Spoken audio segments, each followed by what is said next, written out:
Hi guys, it's Adam and Hugh at Just Flutes. We're flute consultants here, and in this video we wanted to talk about open and closed hole flutes, which is one of the biggest decisions you'll make when upgrading your instrument, and it's probably one of our most frequently asked questions. So in this video we're going to be talking about the history of how we've ended up with two parallel systems, if you like, some misconceptions about both, and the benefits of each system. We'll try to keep waffling to a minimum, so if you want to go straight to the benefits, click on the link below. So Hugh, you play an open hole flute, don't you? I do play an open hole flute. And why did you come to choose that? Well, that is a really good question. I don't think I chose necessarily to go with open holes. It wasn't presented as an option between, oh well, you might like to have a closed hole flute, you might like to have an open hole flute. It was just kind of assumed that once you're playing at a certain level, I suppose, and you're looking ahead to what you might do further down the track, that open holes is the way to go. It's never really set up. It certainly wasn't for me. I don't know. No, it was exactly the same for me, and I think that is why we've kind of decided to do this video, really, isn't it? Yeah. Because we want to tackle some of the misconceptions. Yeah, just like take a step back. Absolutely, yeah. Actually. Precisely. Why would you go for one? And why would you go for another? So I suppose a good place to start would be to talk about the history of the flute. Very good place to start. So we've got here a Rudelkart flute. So this Rudelkart was an incredibly influential English flute maker, and this is a closed hole flute like pretty much all the Rudelkarts ever in existence. And this and variations on it, so there was another system called an 1867 system, also closed hole.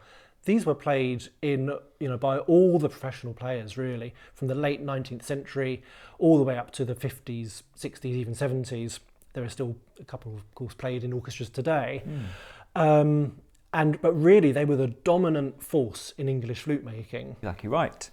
And while Rudelkart were doing their thing in England, Louis Lot was doing his thing over in France.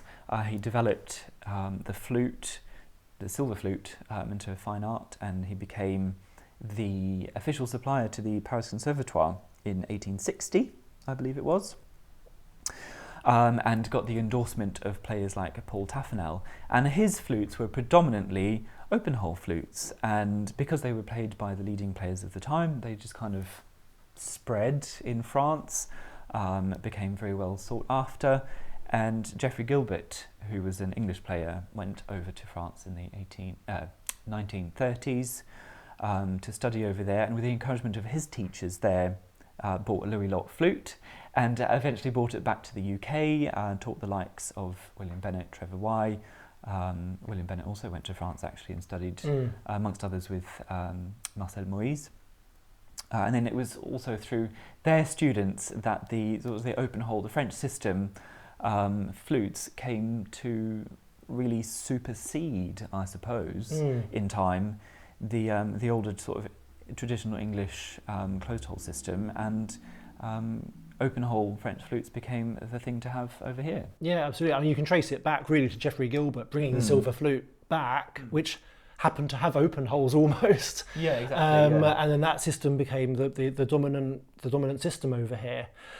So I guess it's a very potted history, but let's talk about some misconceptions with open holes and closed hole flutes. Perfect. So I would say misconception number one is that it's only a professional flute if it's got open holes, and that ties in sort of with a slightly different side, which is that you can only be a professional player if you play an open hole flute. Right, I mean, we've got loads of professional players, haven't we? Exactly. Amongst our customer base, who are playing in leading orchestras or West End or all manner of they're professional players, and they're playing on closed hole flutes, and they've chosen those for one reason or another. Could be all number of reasons, but we'll get onto that. We'll get onto that in a bit later.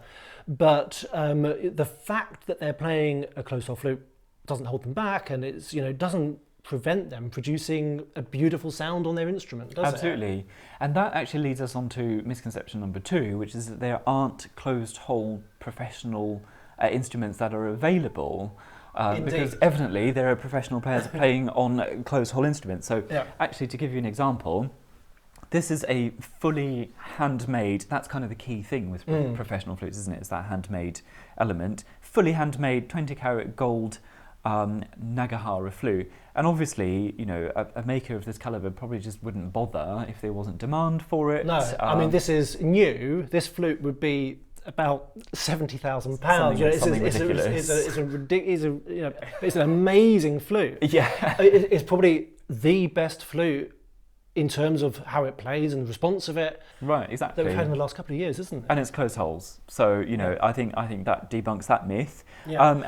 And I think that almost leads on to misconception number 3, right, which is that you're somehow looked down upon, or you're not going to get the job, or whatever is going to hold you back in your career somehow by playing a closed hole flute. Right, exactly. I mean, if you're doing an exam, nobody cares if you're playing a closed hole. No, I mean, you're not going to get extra marks for playing an open hold flute, are you? Exactly. If you can play the instrument and if you can, you know, do what's required, then it makes absolutely zero difference. Yeah, absolutely. And actually, that leads us on to misconception number 4, I think, which is that open hole flutes somehow sound better than closed hole flute. Perhaps there is a bit of a difference, but it's not a question of whether one is better than the other. Yeah, and I think, you know, well, to prove a point, I mean, we've got two Yamaha flutes. These are exactly the same series. These are a 312 and a 372. They're both great step-up flutes, actually. If you're looking to upgrade, you know, seriously have a look at one of these. But they're exactly the same specification, one with closed, one with open holes. And Hugh, you did a playtest earlier. Yep. So why don't we have a listen? Yeah. So here is flute number 1.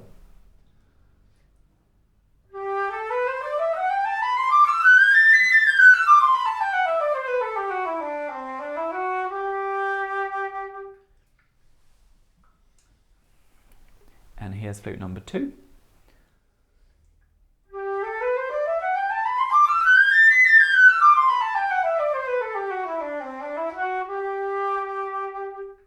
Which one do you think was the open hole flute and which one was the closed hole flute?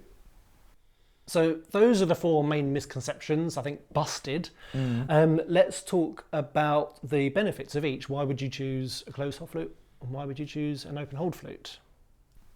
Right, so let's start with closed hole flutes. I would say the main benefit of a closed hole flute is that it's quite forgiving in the sense that, you know, as long as you're hitting the key somewhere, it will close and you can play the note, and that's really useful, you know, if you've got smaller hands, if you've got arthritis, tendonitis, or, you know, some sort of finger disability perhaps. Right, which is why, you know, student flutes are all closed hole flutes, because you want it to be easy to play, don't you, at the end of the day. One less thing to think about. Exactly. But on the other hand, you could argue that having an open hold flute encourages good hand position. You know, you have to have your fingers over the centre of the keys. You can't play with, you know, old banana fingers. No, you can't. No, my old teacher used to threaten to chop banana fingers off. Which would have actually, you know, helped you get onto the open holes.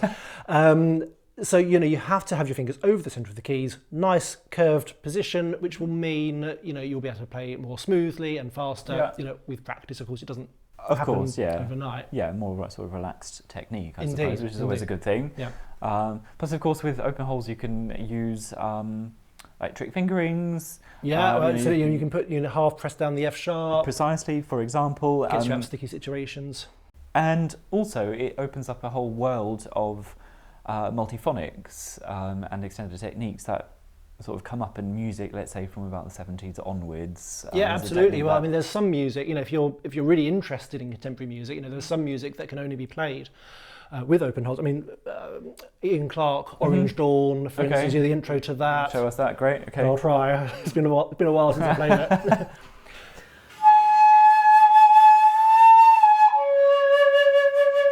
That's just the first bit, and all I'm doing is, you know, just half uncovering those, and just gives you that note slide. It's just kind of that other otherworldly, ethereal sound, which just isn't possible on a closed hole flute.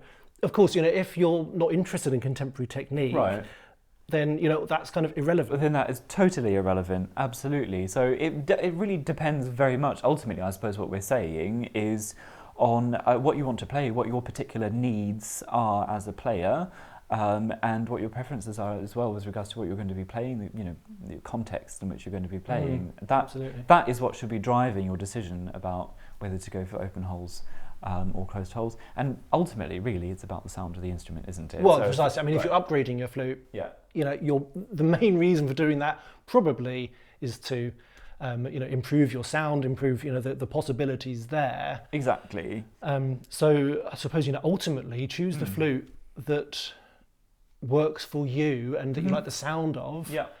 And, you know, these other factors that we've mentioned, you know, the benefits, they're only factors. Exactly. In the purchase, Yeah, aren't they? exactly. So see what works for you and just go with that. Thanks very much for watching this video. We hope you found it informative. And if you've got any questions, any comments about closed and open holes, then do feel free to put them in the comments below. And you can see lots of other videos like this one by subscribing to our YouTube channel. And don't forget also to subscribe to our social media. Thank you very much for watching and happy fluting.